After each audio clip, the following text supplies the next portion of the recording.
नमस्कार, cook with निशूमध्ये मी निशू तुम्हा सर्वांचे स्वागत करते। आज आपण स्ट्रॉबेरीपासून 5 ते 10 मिनिटांमध्ये होणारी परंतु वर्षभर टिकणारी अशी ही रेसिपी बघणार आहोत। चला तर मग वेळ न घालवता रेसिपीला सुरुवात करूया। त्यासाठी सर्वप्रथम तर आपण इथे साहित्य बघणार आहोत। मी इथे 200 ग्रॅम स्ट्रॉबेरी घेतले आणि ती स्वच्छ धुवून त्याला बारीक चॉप करून घेतलेली आहे। आणि जितकी स्ट्रॉबेरी घेतली त्याच्या अर्धी मी साखर घेतलेली आहे। 200 ग्रॅमला 100 ग्रॅम इथे मी साखर घेतले आणि 2 ते 3 चमचे लिंबाचा रस। इतकंच साहित्य आपल्याला रेसिपीसाठी लागणार आहे। आता आपण रेसिपीला सुरुवात करू। त्यासाठी इथे मी अशा प्रकारे एक पसरट पॅन गरम करत ठेवलाय। त्यामध्ये आपण हे तिन्ही साहित्य घालून घेऊया। इथे मी पहिले स्ट्रॉबेरी घालते, त्यावर साखर आणि लिंबाचा रस घालून घेते। या ठिकाणी स्ट्रॉबेरी आहे ती थोडी जास्त आंबट आहे, त्यामुळे मी इथे अर्ध्या प्रमाणामध्ये साखर घेतले।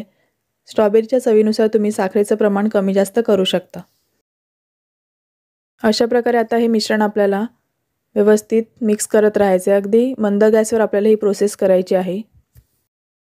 साखर विरघळून त्यामध्ये आपल्याला स्ट्रॉबेरी शिजवून घ्यायची आहे। एकदम व्यवस्थित मऊसूत अशी स्ट्रॉबेरी आपल्याला ही करून घ्यायची आहे।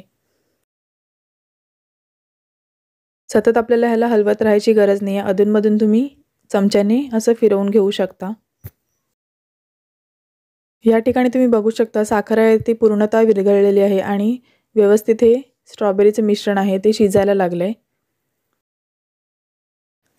साखर विरघळल्यानंतर तुम्ही गॅसची फ्लेम आहे ती थोडीशी हाय करू शकता। हे बघा तुम्ही इथे बघू शकता 5 ते 6 मिनिटांनंतर अशा प्रकारे हे मिश्रण घट्ट होत चालले।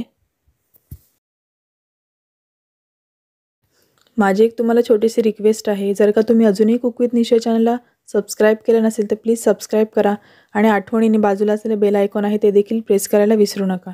म्हणजे मी जेव्हा कधी रेसिपी अपलोड करेन तेव्हा सर्वात आधी तुम्हाला रेसिपीचे नोटिफिकेशन मिळतील। या ठिकाणी तुम्ही बघू शकता मिश्रण आहे ते घट्ट होत चालले। आता पुन्हा गॅसची फ्लेम आहे ती आपल्याला मंद करायची आहे आणि अजून 2 ते 3 मिनिटांसाठी हे मिश्रण असं शिजवून घ्यायचं आहे।